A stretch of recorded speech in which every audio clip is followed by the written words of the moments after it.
आप सभी का बहुत बहुत नमस्कार।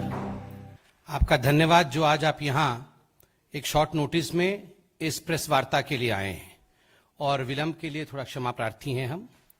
बंधुगण, विलंब इसलिए हुआ क्योंकि गोवा में जो अभी गोवा जिला परिषद के गोवा जिला पंचायत के जो काउंटिंग चल रही थी उसे हम ऑब्जर्व कर रहे थे और लगभग अब नतीजे निकल चुके हैं। आपको लग रहा होगा गोवा के पंचायत के विषय में आज भारतीय जनता पार्टी दिल्ली से प्रेस कॉन्फ्रेंस क्यों कर रही है। बिहार से लेकर अब तक जितने भी चुनाव हुए हैं उनके नतीजे हमारे सामने आए हैं और किसान का आंदोलन चल रहा है। किसान आंदोलन को लेकर विपक्ष एक भ्रम के माहौल को सृजित करने की कोशिश कर रही है, एक भ्रम फैलाने की कोशिश कर रही है।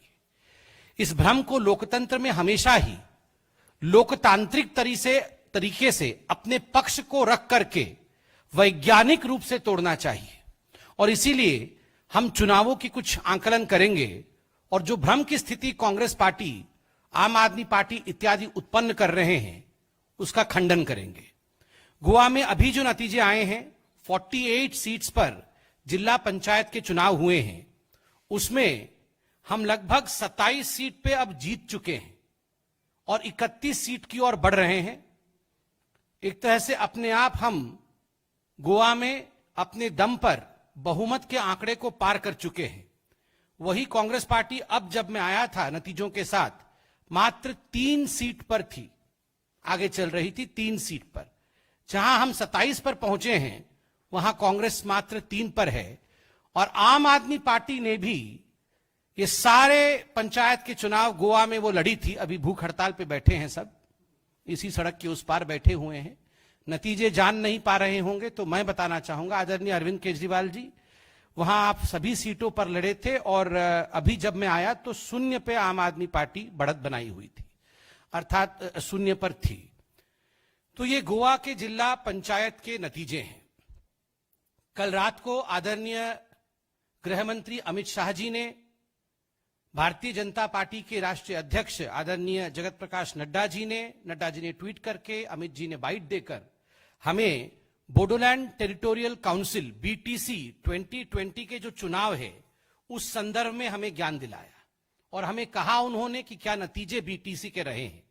बीटीसी 2020 में भारतीय जनता पार्टी जहां पहले मात्र 1 सीट पर थी अब 9 सीटों पर है और कांग्रेस पार्टी मात्र 1 सीट पर है। हमारी सहयोगी दल यूपीपीएल 12 सीटों पर है और हमारी ही सहयोगी दल जनशक्ति पार्टी जीएसपी 1 सीट पर है। तो स्वाभाविक रूप से जो 40 सीटों का समूह बीटीसी का है, इसमें भारतीय जनता पार्टी के जो अलायंस पार्टनर है वह अपनी काउंसिल बना रही है। हम बीटीसी का काउंसिल भी 2020 में बना रहे हैं और 1 सीट से 9 सीट में आकर भारतीय जनता पार्टी ने एक बहुत बड़ा छलांग असम में लगाया है और उसके लिए असम के भारतीय जनता पार्टी के कार्यकर्ता, असम के मुख्यमंत्री सोनोवाल साहब, असम के ही हमारे हेमंत बिश्व शर्मा जी को खुद हमारे बड़े नेताओं ने धन्यवाद कहा है, उनका आभार व्यक्त किया है।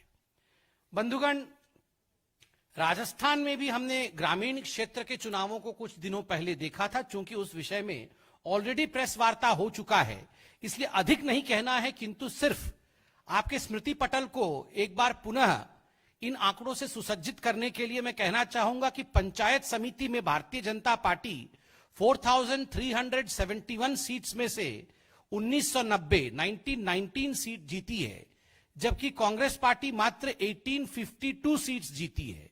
वहीं जिला परिषद में भारतीय जनता पार्टी 606 सीट में 353 सीट्स जीती है। जिला प्रमुख जो बनाया जाता है उसमें भारतीय जनता पार्टी 21 में से 21 जिला प्रमुख बना रही है और ब्लॉक पंचायत में भारतीय जनता पार्टी 222 में से 93 सीट्स जीती है।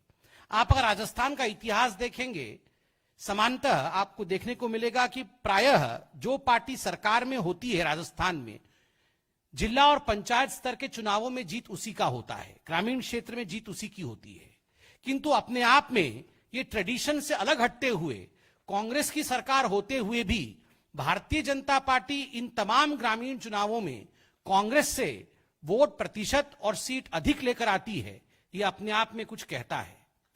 बंधुगण, चाहे वो ग्रेटर हैदराबाद का इलेक्शन हो, जो म्युनिसिपल कॉर्पोरेशन ग्रेटर हैदराबाद का इलेक्शन हमने देखा था, जिसमें दुब्बक के चुनाव के पश्चात भारतीय जनता पार्टी ने एक बड़ा छलांग लगाया, या चाहे Arunachal Pradesh local body election हो, 22 तारीख को, आने वाले 22 तारीख को, 22 दिसंबर को Arunachal Pradesh local body election है।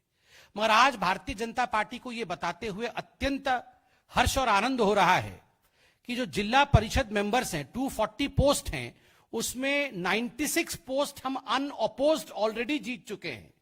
96 आउट ऑफ 240, कॉन्टेस्ट ही नहीं हो रहा है, कांग्रेस वहां है ही नहीं। ठीक उसी प्रकार ग्राम पंचायत मेंबर जीपीएम की जो चुनाव अरुणाचल प्रदेश में होने वाली है, उसमें से 5410 सीट, 8290 सीटों में हम ऑलरेडी जीत चुके हैं बिना कॉन्टेस्ट के। और जो 20 सीटें कॉर्पोरेटर्स की होती हैं ईटानगर म्युनिसिपल कॉर्पोरेशन का, उसमें unopposed 5 seat Bharatiya Janata party जीत चुकी है। तो एक तरह से बहुमत अनअपोज्ड ही हम हासिल कर चुके हैं अरुणाचल प्रदेश में। लक्षद्वीप ऑटोनोमस हिल डेवलपमेंट काउंसिल के भी जो 2020 के रिजल्ट रहे, उसमें 15 सीटों के साथ, 26 सीट है, 15 सीटों के साथ भारतीय जनता पार्टी आगे रही। आपको लग रहा होगा इतनी सारे मैंने सीटों को यहां क्यों गिनवाया, इतने राज्यों को हम क्यों यहां पर परिलक्षित कर रहे हैं, आपका भ्रमण इतने राज्यों के चुनावी नतीजों में क्यों करवा रहे हैं। बंधुगण, मुख्यतः विषय यह है कि हर कोई जानता है कि गांव, गरीब, किसान और मजदूर ये इस देश का रीढ़ की हड्डी है, मेरुदंड है इस देश का। The spine of this country is formed by the poor of this country. The spine of this country is formed by the farmers of this country. And when we speak about these results, जब हम इन परिणामों के बारे में बात करते हैं, ये परिणाम संभव नहीं है यदि किसान हमारे साथ नहीं है। बिहार में यदि मोदी जी की जीत हुई, अगर हैदराबाद में मोदी जी की जीत हुई, गोवा में अभी मोदी जी जीते हैं, अगर ग्रामीण राजस्थान में मोदी जी की जीत हुई, लक्षद्वीप, लेह लद्दाख में मोदी जी की जीत हुई, मणिपुर से लेकर कच्छ तक 12 राज्यों में जहां हमने बाइपोल लड़ा, वहां मोदी जी की जीत हुई, तो वो इस कारण से हुई क्योंकि किसान आज हमारे साथ खड़ा है, गरीब और मजदूर हमारे साथ खड़ा है। बंधुगण, 4 मुद्दों को लेकर भारतीय जनता पार्टी को और खास करके हमारे लोकप्रिय प्रधानमंत्री मोदी जी को घेरने की कोशिश कांग्रेस पार्टी, विशेषतः कांग्रेस पार्टी ने किया है। ये 4 मुद्दे कौन से थे? कोरोना का मुद्दा, राहुल गांधी कहते थे मैंने तो बहुत पहले बता दिया था, फिर भी कोरोना का मैनेजमेंट नहीं हो पाया। कोरोना के मुद्दे को लेकर घेरने की कोशिश की गई। एक वैश्विक आर्थिक संकट पूरे विश्व पे कोरोना के कारण रहा, भारत को भी उसी वैश्विक संकट, जो आर्थिक संकट था, उसको लेकर मोदी जी को घेरने की चेष्टा कांग्रेस पार्टी और आम आदमी पार्टी इत्यादि ने किया। प्रवासी मजदूरों को लेकर जिस प्रकार से हमें घेरने की कोशिश की गई, बिहार में एक मुख्य मुद्दा प्रवासी मजदूरों के पलायन और उनके सहूलियतों को लेकर बनाया गया। और अब कृषि सुधार बिलों को लेकर एक भ्रमजाल बनाने की कोशिश ये जो कांग्रेस है और ये जो विपक्ष की पार्टियां हैं वो कर रही हैं।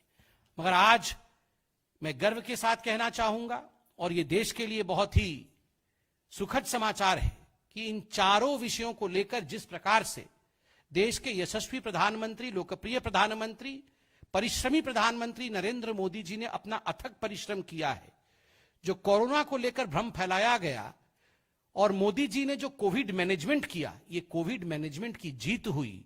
और कोरोना को लेकर जो भ्रम राहुल गांधी जी ने फैलाया था, विपक्षियों ने फैलाया था, वो टूटा है। ये नतीजे चुनाव के कहते हैं। आर्थिक संकट पर आत्मनिर्भर भारत की जीत हुई। बिहार की जनता हो चाहे अन्य राज्यों की जनता हो, 12 राज्यों की जनता ने आत्मनिर्भर बनना है, यह मंत्र मोदी जी से सीखा और इसकी जीत हुई है। ठीक उसी प्रकार प्रवासी मजदूरों को लेकर जो भ्रम फैलाया जा रहा था, उसमें भी 80 करोड़ गरीबों तक 8 महीनों तक लगातार अनाज पहुंचाने का काम, और जिस प्रकार ग्रामीण रोजगार योजना के माध्यम से गरीबों को गांव में, मजदूरों को गांव में, प्रवासी मजदूरों को अपने ही घर के निकट काम देने का काम मोदी जी ने किया, उसकी जीत इन चुनाव के नतीजों में गूंजते हैं।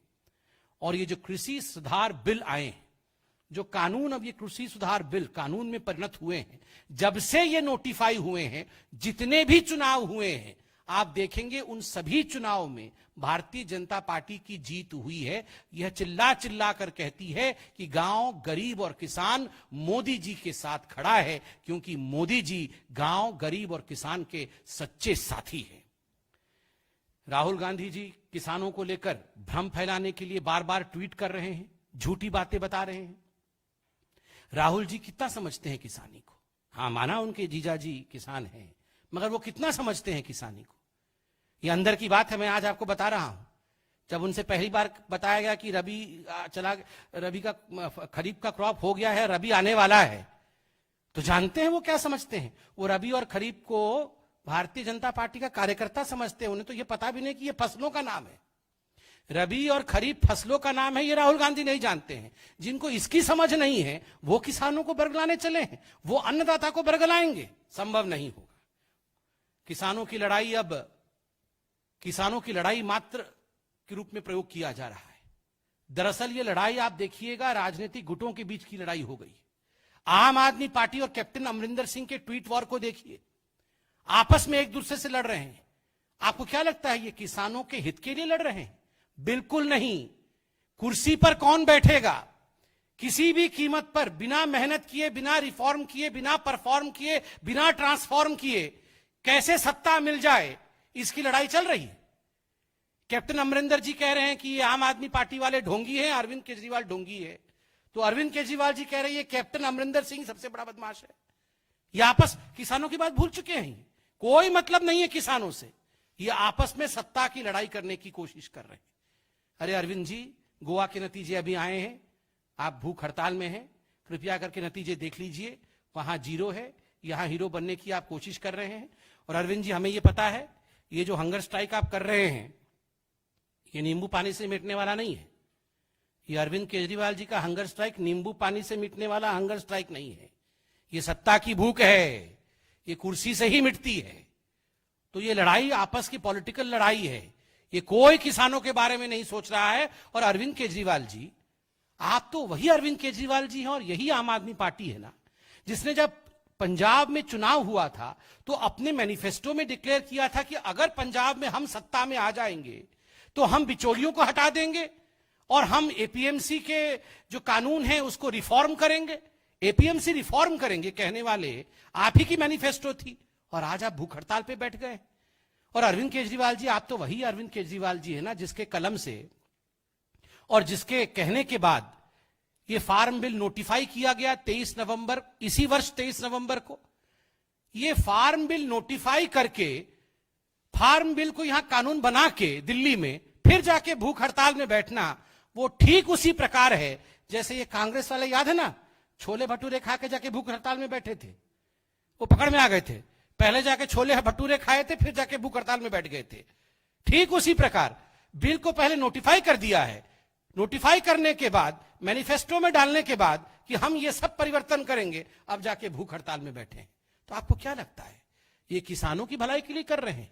कदाचित नहीं। ये सब अपनी अपनी भलाई के लिए अपनी डफली, अपना राग अलापने में लगे हुए हैं। अगर किसानों की भलाई इस देश में वास्तविक रूप से कोई चाहता है तो वो नरेंद्र मोदी जी हैं, और इसी कारण से रिफॉर्म, परफॉर्म और ट्रांसफॉर्म की मंत्र से आगे बढ़ रहे हैं। और जो चुनावी नतीजे देश के कोने कोने में आ रहे हैं वो इसी बात की तरफ इंगित करती है, इशारा करती है कि इन democracy they who perform for people are the ones who win. जो लोगों के लिए काम करते हैं, जो लोगों के साथ खड़े होते हैं, वही जीतते हैं। बहुत बहुत धन्यवाद। कोई सवाल हो तो अवश्य पूछिए। सेकेंड,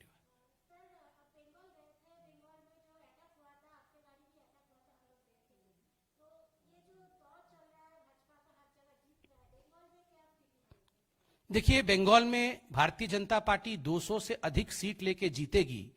ये भारतीय जनता पार्टी के राष्ट्रीय अध्यक्ष जगत प्रकाश नड्डा जी, अमित शाह जी और जो हमारे वहां के मुख्य नेता हैं, उन्होंने बार बार इसका ऐलान किया है। पूरे विश्वास के साथ आज हम कह सकते हैं कि जो दिवंगत आत्माएं भारतीय जनता पार्टी की कार्यकर्ता थे, 130 कार्यकर्ता मारे गए, कल भी सैकत बवाल मारा गया है, हम शपथ लेते हैं कि हम तब तक आराम से नहीं बैठेंगे जब तक लोकतंत्र की जीत, भाजपा माने लोकतंत्र बंगाल में, जब तक लोकतंत्र की जीत बंगाल में नहीं होगा तब तक भारतीय जनता पार्टी का एक भी कार्यकर्ता शांति से नहीं बैठेगा। हम परिश्रम करेंगे, आप हम पर गोली चलाओ, पत्थर बरसाओ, किंतु हम शांतिप्रिय तरीके से चुनाव लड़कर 200 से अधिक सीटों पर जीत दर्ज करेंगे।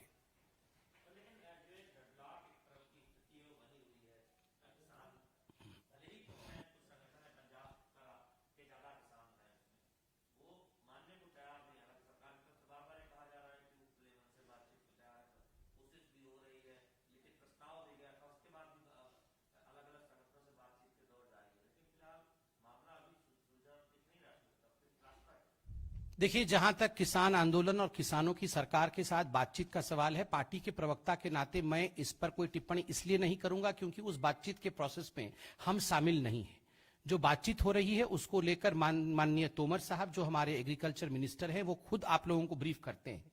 मगर एक रवैया जो हमारी पार्टी की सरकार में केंद्र में देखने को मिला है कि अन्नदाता जो हमारा भगवान है उसको लेकर हमारी पार्टी धीर स्थिर गंभीर है। अर्थात हम बिल्कुल पेशेंस के साथ, धीरज के साथ, गंभीरता के साथ इन विषयों से डील कर रहे हैं और हम बिल्कुल चाहते हैं कि हमारे अन्नदाता हमेशा खुश रहें, इसलिए बातचीत चल रही है।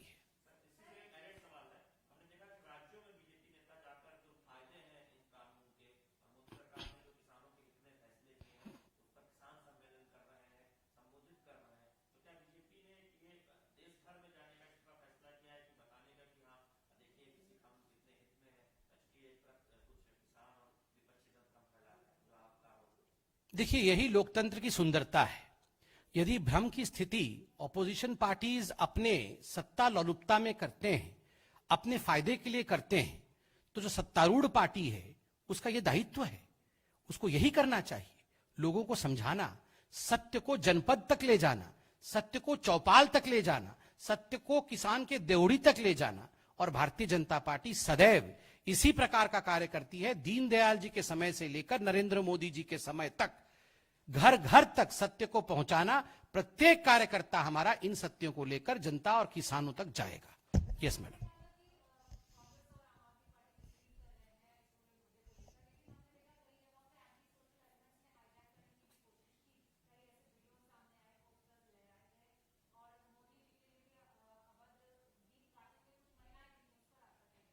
देखिए, बहुत दुखद लगता है, ये पहली बार नहीं है जब ये कम्युनिस्ट हों चाहे कांग्रेस के लोग हों, इस प्रकार से दूसरे आंदोलनों को हाईजैक करने का प्रयास करते हैं। और आज मीडिया का जमाना है, ये जो फोर्थ पिलर डेमोक्रेसी की है, चतुर्थ स्तंभ डेमोक्रेसी का है, वो मेरे सामने खड़ी है, कैमरे लगे हुए हैं। आपके ही चैनल्स में जब सत्य दिखाया जाता है वो हमें बहुत द्रवित करती है। जिस प्रकार का भाषा मोदी जी के लिए मैंने सुना, अभी कुछ महिलाएं गा रही थी, मुझे लगता है इस प्रकार की भाषा का प्रयोग लोकतंत्र में नहीं होना चाहिए। ठीक उसी प्रकार महात्मा गांधी जी के लिए, चाहे अमेरिका में ही हो, कुछ लोगों ने जिस प्रकार की भाषा का प्रयोग हमारे राष्ट्रपिता महात्मा गांधी जी के लिए किया, वह भी बहुत ही विचलित करने वाली भाषा है।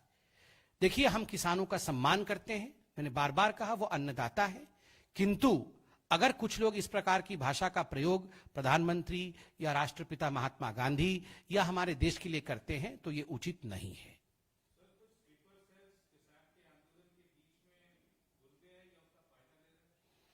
देखिए, ये जनता देख रही है, मैं इस पर अधिक टिप्पणी नहीं करना चाहूंगा। और कौन घुसा है, कौन हाईजैक कर रहा है, किस प्रकार की भाषा का प्रयोग किया जा रहा है, किस प्रकार इस पूरे मसले को कुछ राजनीतिक पार्टी अपने राजनीति के लिए प्रयोग कर रही है, ये जनता जनार्दन है। और ये टीवी है, टीवी में आज सब कुछ दिखता है, कौन क्या कर रहा है।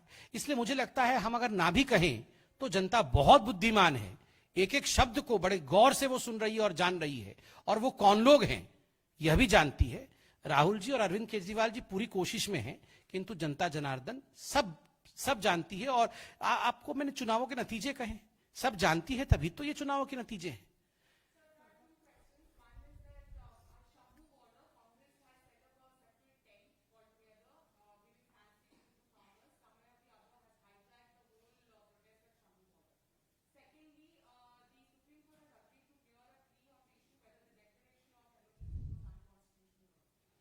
See, as far as Congress establishing a tent in Sambhu border is concerned, उनका तो टेंट कब का उड़ चुका है कांग्रेस का।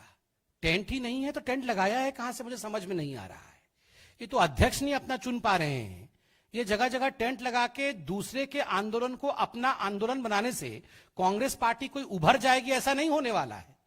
आज कांग्रेस पार्टी को आज किसान भी जानता है, मैं सुबह से देख रहा हूं जितने बड़े कांग्रेस लीडर्स वहां से किसानों को आकृष्ट करने की कोशिश कर रहे हैं, आओ हमारा टेंट है, आओ हमारा भोजन है, उतना ही दूर किसान उनके टेंट और उनके भोजन से भाग रहा है। वो कहते हैं हम तो कांग्रेस के पास ही नहीं जाएंगे। आपने देखा तमाम पॉलिटिकल पार्टीज जिन्होंने कांग्रेस के साथ गठबंधन किया था, आज वो क्या कह रहे हैं? आज वो कह रहे हैं ये कांग्रेस आई नहीं है, ये कांग्रेस पी है, कांग्रेस पनौती। कांग्रेस जिसको छुएगी वो खत्म हो जाएगी। तो ये किसान भी समझ रहे हैं। ये पॉलिटिकल, थोड़े दिन पहले आप याद करिए कर्नाटक के पूर्व मुख्यमंत्री रो रो के क्या प्रेस कॉन्फ्रेंस कर रहे थे कि काश मैंने कांग्रेस का स्पर्श नहीं किया होता तो आज मेरे अच्छे दिन होते, मैंने कांग्रेस का स्पर्श कर दिया तो अब क्या हो गया है। तो कांग्रेस की चिंता ना करें, उनका कोई टेंट नहीं है।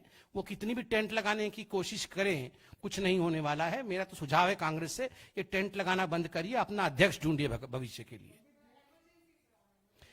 देखिए, सुप्रीम कोर्ट का विषय है, पूरा विषय इमरजेंसी का सुप्रीम कोर्ट में गया है, सर्वोच्च न्यायालय है। We all have faith in the supreme court. Let's wait for what the supreme court speaks on this issue.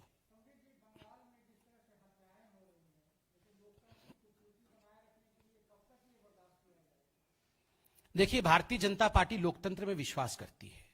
लोकतंत्र का एक प्रणाली होता है, उसी प्रणाली के सहारे भारतीय जनता पार्टी आगे बढ़ती है। हम कभी भी फासिस्ट पावर्स जो बंगाल में कर रही है उस पर विश्वास नहीं करते हैं।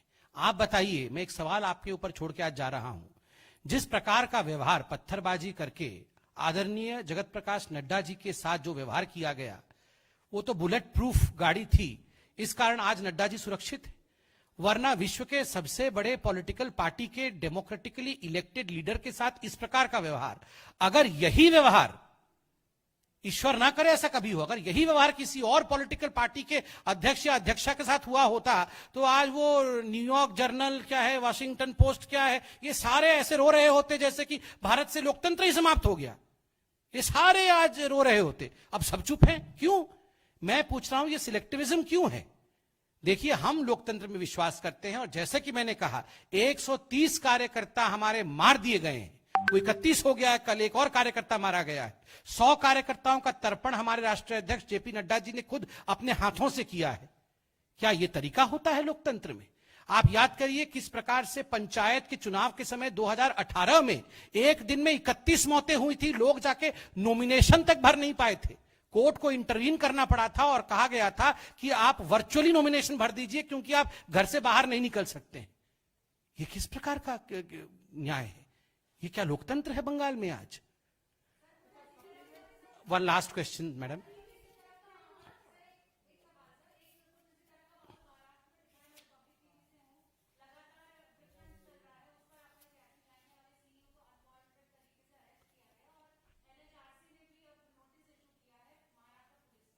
देखिए, जहां तक महाराष्ट्र की पुलिस और महाराष्ट्र में जो हो रहा है कुछ चैनलों को लेकर जो हमको देखने को मिला है, ये अपने आप में बहुत चिंताजनक है। क्योंकि जहां तक हम जानते हैं सुप्रीम कोर्ट ने इस विषय में सुनवाई की है और सुप्रीम कोर्ट ने इस विषय में अपने वर्डिक्ट भी सुनाए हैं और उसमें महाराष्ट्र से बहुत संगीन प्रश्न खुद सुप्रीम कोर्ट ने पूछे हैं। उसके बावजूद फिर इस प्रकार का व्यवहार करना, क्या यह न्याय सम्मत है? हमें नहीं लगता ये न्याय सम्मत है। ये सुप्रीम कोर्ट के वर्डिक्ट की अवमानना है और ऐसा किसी भी सरकार को नहीं करना चाहिए। बहुत बहुत धन्यवाद।